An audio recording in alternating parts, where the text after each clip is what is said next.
Si este canto fuera un piquete, la calle principal fuera el destino, lo sumaría al puño, al grito fuerte,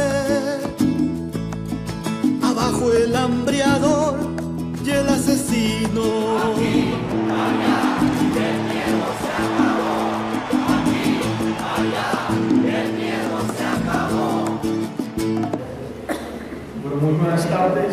Básicamente vamos a hacer el mismo procedimiento esta mañana.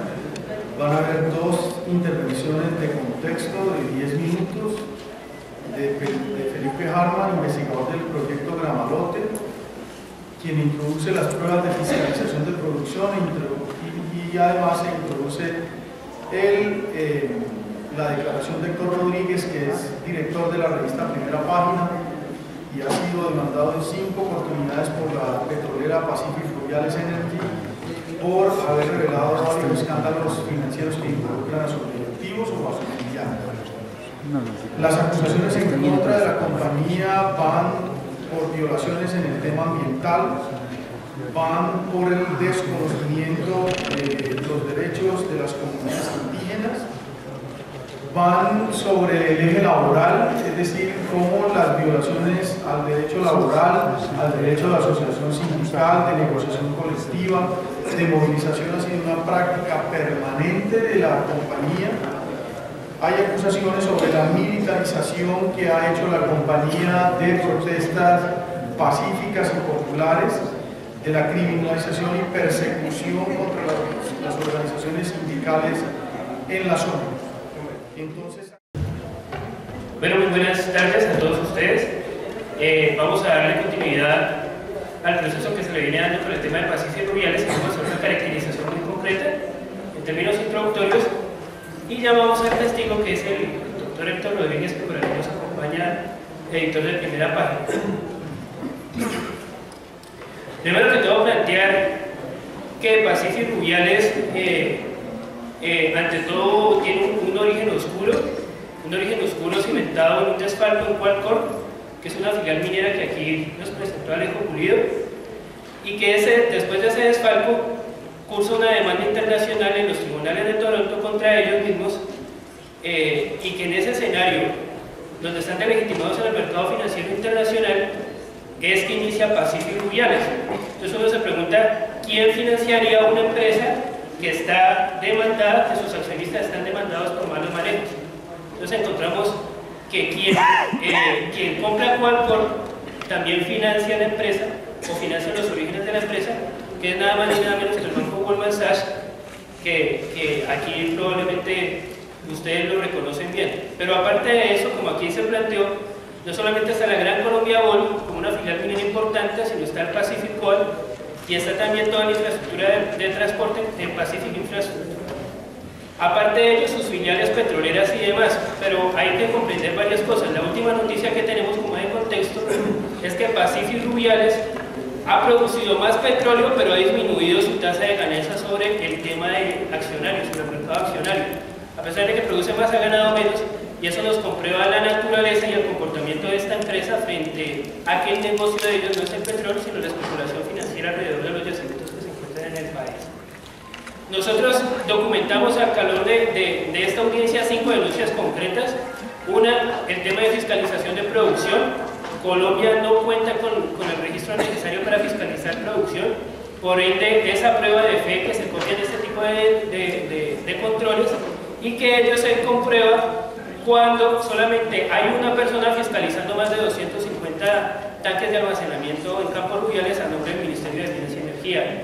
Otra denuncia clara y concreta es lo que pasó con Campo Quifa, donde demandan a la empresa Ecopetrol, que es la sociedad, este es un contrato de la época de Pastrana, 70-30, demandan a Ecopetrol, los demandan por una participación adicional en el contrato, ellos pierden la demanda pero no reconocen la deuda, y fue cuando piden la extensión de Campos Fluviales durante 20 años más que solicitan necesariamente un acuerdo de pago para pagar la deuda en Quifa, pero fue proyectándose a que Campos Fluviales sea 30 años más de ellos, contrato que se vence en el 2016.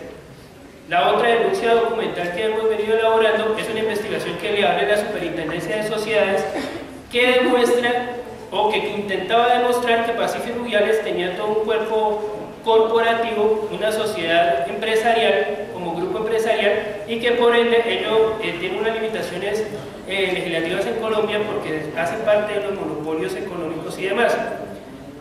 Cuando saca el superintendente de sociedades esta investigación, lo muelen a palo y le abren una investigación en la Procuraduría General y por ende inciden en el resultado final, que solamente termina siendo una sanción de 800 millones de pesos a sus filiales por estos malos manejos.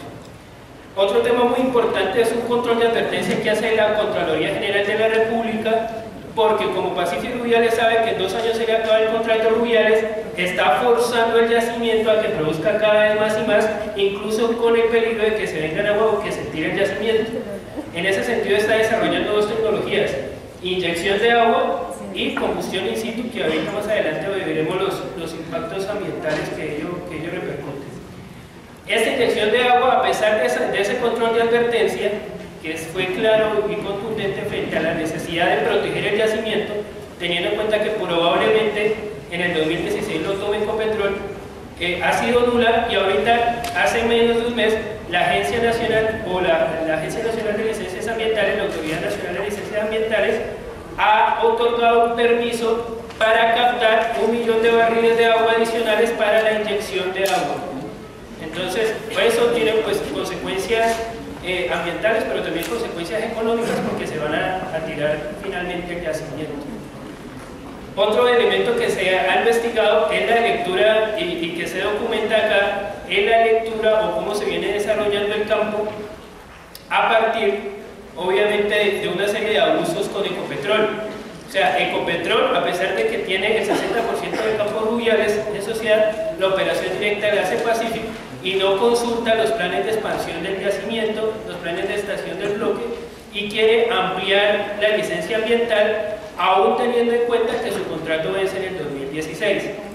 Estos son algunos elementos concretos de denuncia que nosotros ya documentamos aquí al fiscal y a los jurados, y a partir de eso hacemos una invitación al testigo Héctor Rodríguez, quien ha sido demandado por la empresa por varias razones, porque fundamentalmente ha hecho denuncias sobre el comportamiento financiero de esta empresa en la bolsa.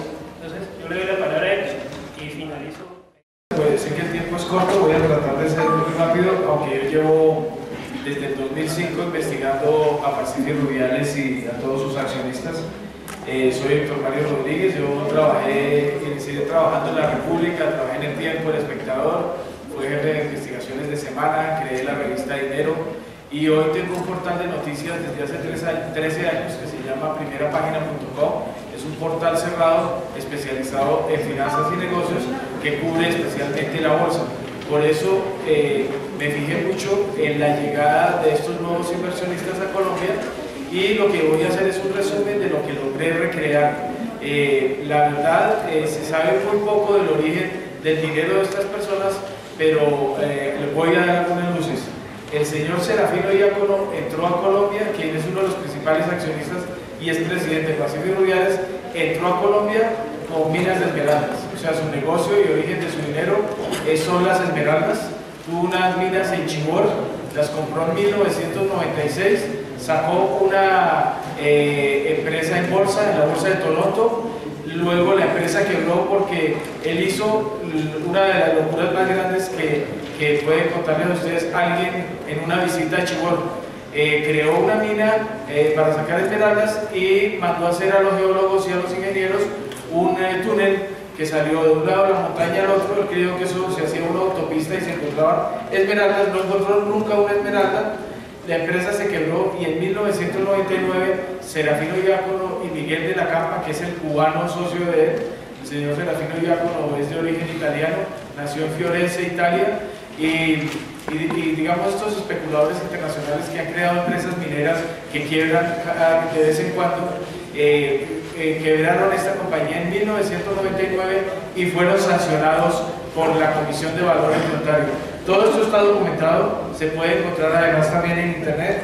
Usted busca Chibor Emerald y ahí encuentran la gran historia de cómo se quebró una empresa minera que no sacó nunca una esmeralda y defraudó 14.5 millones de dólares a sus inversionistas.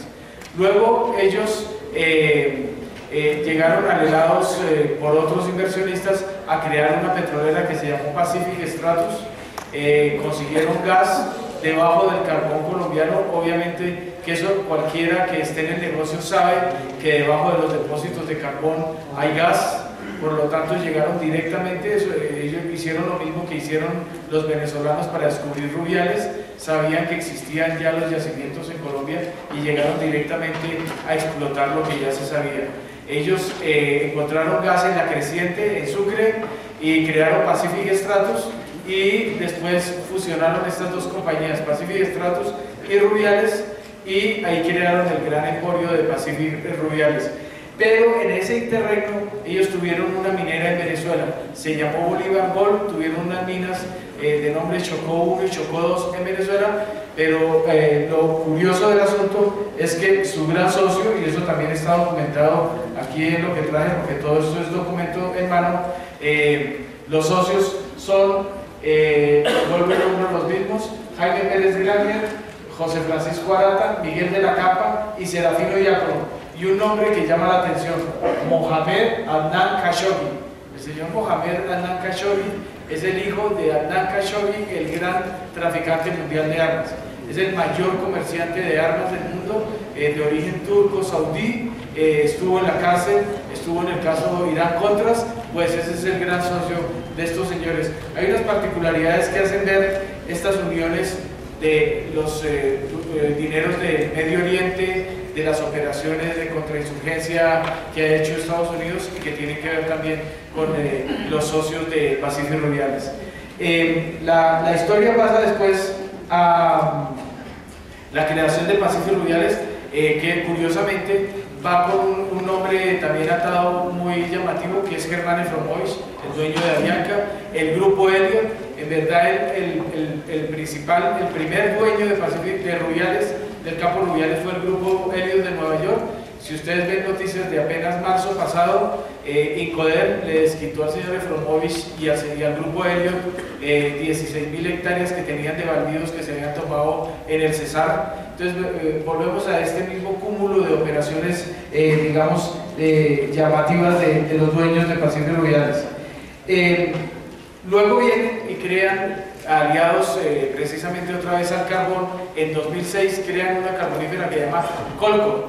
Colcor es una compañía que tiene dos minas muy grandes en el Cesar, o tenía dos minas en el Cesar, y esa compañía fue tomada hostilmente por un empresario ruso, Vladimir Ilyich, en la bolsa de Toronto, y estos señores saquearon la empresa. Él descubrió que saquearon la empresa, ¿cómo? Comprando jet, comprando un yate que lo tienen hoy en Cartagena, se llama Orinoquia, y sacaban el dinero ahí para pagar los gastos propios, comprar sus mansiones, porque cada uno tiene mansión en Coral Gables, en Toronto, en Madrid, en cada uno de los sitios donde ellos, y ahora están creando un gran edificio en Ciudad de Panamá, porque ellos ya salieron de Colombia, ellos están sacando todos sus dineros y sus inversiones de Colombia, y de hecho ya hoy son accionistas minoritarios de Pacific Rubiales. Crearon Colcor y vino una denuncia de los accionistas que descubrieron que había saqueado la empresa en 260 millones de dólares. Cuando yo publiqué esa denuncia, vino la primera demanda de Pacific Rubiales y sus principales accionistas. Me mandaron por injuria y calumnia en Colombia, y además pedían 5 millones de dólares. Todavía estoy pasando el sombrero para tener los 5 millones de dólares de esa primera demanda. Hoy llevo 5 demandas, cada una ha sido por 5 millones de dólares. He ganado 4, me queda solamente pendiente una. En el caso de Colcor, lo curioso del caso, que esa denuncia la hice en septiembre de 2009, se llamó No todo lo que brilla, es una serie que he venido haciendo. Llevo 17 entregas de esta denuncia, no solo con Pacific Rubiales, porque esto no es solamente una inquina de Héctor Mario Rodríguez contra Pacific Rubiales. En este momento hay 17 procesos ante las autoridades del exterior sobre activos mineros colombianos. y los colombianos no saben, ni siquiera los dueños saben que ellos están peleando por las minas colombianas en el exterior. Esto le llamó No todo lo que brilla, la historia no contada del pleito de los dueños de la minera, y como en todos estos casos se descubrió quiénes eran los principales accionistas, aquí están sus fotos y qué hacía cada uno, pero además de descubrir toda la telaraña de cómo eran sus empresas, descubrí que tenían de comprador si ustedes oyeron una noticia recientemente de que van a desarrollar un puerto con oleoducto y sacar el petróleo en Cartagena, pues quien les vendió esto es el Turco Ilzaca, el financista de los paramilitares. Entonces esta historia tenía a estos señores, negocios con los paramilitares, le compraron el puerto de Barú al Turco Ilzaca, y tenía, como ha venido sucediendo en los últimos meses, que ustedes se han dado cuenta, modelitos colombianos. Y la señora de Serafino Diácono es una ex reina colombiana, por eso fue que me demandaron, por haber revelado todo y descubrir en verdad qué es lo que hay detrás de ellos. Luego vino la quiebra de Colcorp. Colcorp, a raíz de esta demanda, tuvo que arreglar con los inversionistas rusos, tuvieron que pagarle los $200 millones y tuvo que vender sus minas en Colombia. El comprador fue Goldman Sachs, y luego ellos siguieron creando, recién salieron de Colcorp, crearon una nueva compañía que llamó Avalanche. Se creó Avalanche, otra compañía petrolera, y se la compraron a un señor que se llama Andrew de Francisco, un financista comisionista de bolsa que tiene bares en Toronto, pero resulta que el señor es investigado ahora porque si ustedes oyeron la misma historia que les conté de que la presidenta de Costa Rica recibió un jet de una petrolera colombiana para transportarse a Lima, pues el dueño es el señor Andrew de Francisco. El señor es investigado por lavado, pero es el socio de Augusto López Valencia en Tolima Gold. Augusto López Valencia es miembro de la Junta Directiva de Pacífico Rubiales. Entonces venimos a hilar otra vez todas estas historias. Y este señor le vendió los pozos petroleros a Avalanche, y ellos lo que hicieron con Avalanche en 2010 fue, en octubre, empezaron a sacar comunicados diciendo que Avalanche había hecho un gran descubrimiento petrolero y que tenía más petróleo del que en verdad tenía. Y en enero sacaron un comunicado diciendo que qué pena, nos equivocamos. Lo que les dimos a ustedes eran las reservas, pero no la producción diaria. Hicimos mal los comunicados, qué pena, pero ya se había quebrado la compañía. Avalanche era controlada por Serafino Diácono, Miguel de la Campa, tenía al mismo secretario de Pacífico Rubiales y tenía a los mismos accionistas y ejecutivos. Pues lo cierto es que Avalanche se quebró y la terminó comprando Pacífico Rubiales. Se pasó a llamar Petro Magdalena y fue comprada por Pacífico Rubiales. Por haber revelado esta investigación, me demandaron, esta vez no en Colombia, sino en Miami, ante Ontario, y en Colombia por pánico económico. Entonces, y en las dos de allá por difamación. Cada una de las demandas atadas a $5 millones que yo les debía que entregar a ellos. Pues después de haber descubierto esto, y que además tuvieron que echar al señor Justi a hacer unas demandas penales, echaron 45 ejecutivos, se quebró esta compañía, los inversionistas en Toronto perdieron $50 millones. Hoy, ahora en septiembre, se falla este caso, y este caso va a llevar a la cárcel a al menos 3 de los ejecutivos de Avalanche. Pues bien, después de esta subida y de lo que hicieron con Avalanche, crearon una compañía que se llama Pacific Coal. Pacific Coal es hoy el segundo capítulo de Colcorp. Se quedaron con las minas de Colcorp, crearon Pacific Coal, consiguieron de los inversionistas $200 millones en 2010, y hace 6 meses les dijeron a los inversionistas que qué pena, que se había perdido toda la plata de la empresa y que habían perdido $230 millones. Luego compraron otra empresa en octubre de 2011, se llama CGX, una compañía que tiene unos famosos campos petroleros en los que no ha sacado un solo barril de petróleo en Nueva Guinea. Esta compañía compraron el 19% inicialmente, y vuelvan a oír la misma historia. Entre octubre de 2011 y comienzos de 2012, CGX se quebró y le han metido $111 millones. Esa es la forma en que está saqueando a Pacífico Rubiales, en inversiones en otras compañías que después se desaparecen. Esa es más o menos la historia.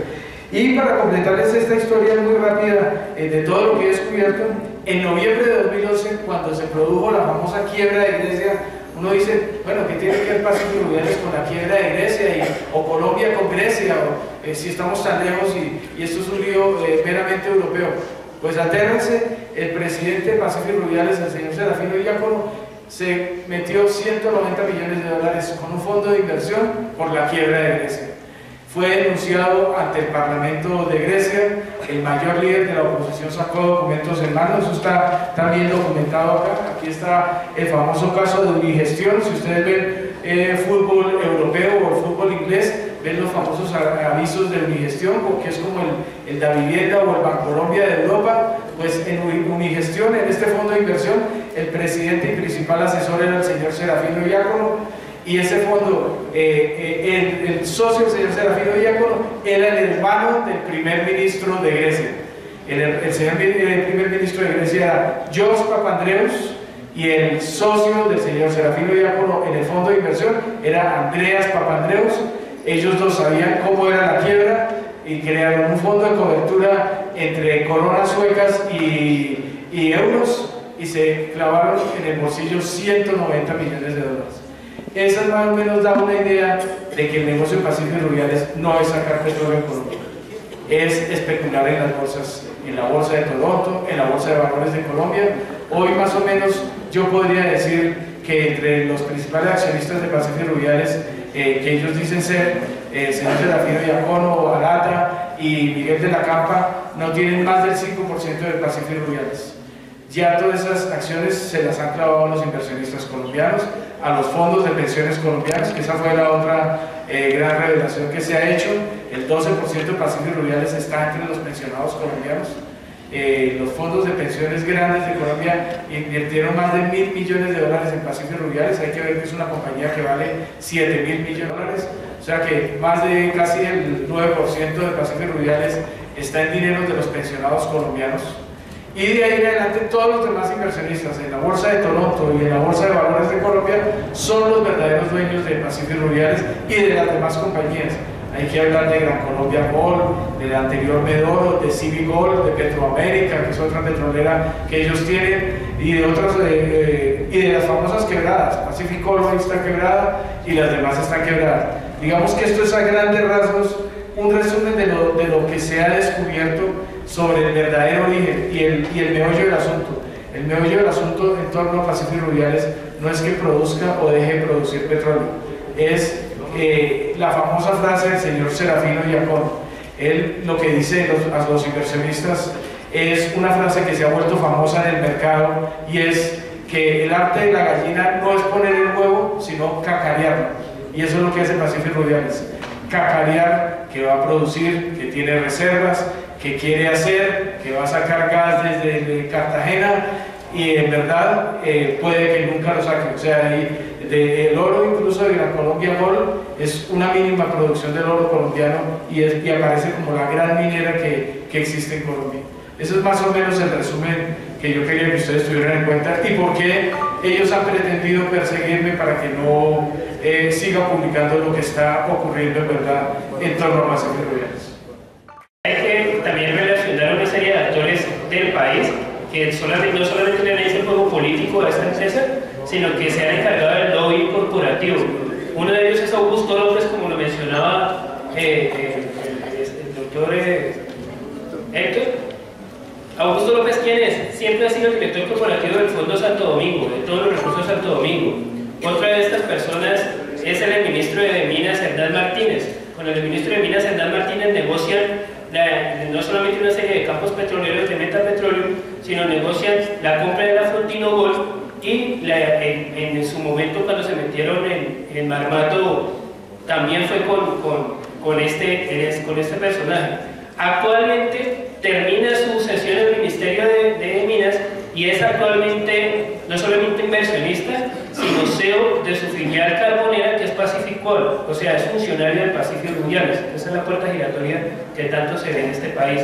Otros elementos también a tener en cuenta es que, a pesar de estos vínculos con la ilegalidad de Pacífico Rubiales, en el último mes le acaban de aprobar una línea de crédito por $150 millones, una institución financiera del Banco Mundial. Y ello se explica también por la incidencia política plena que han tenido en el contexto de la lucha en Venezuela, frente al apoyo irrestricto que le han venido dando en términos financieros a la oposición venezolana. Cuando a una empresa se le disminuye la acción casi un 45% y el Banco Mundial le suelta una línea de crédito con ese capital, es sumamente sospechoso, además, porque además no tendría lógica.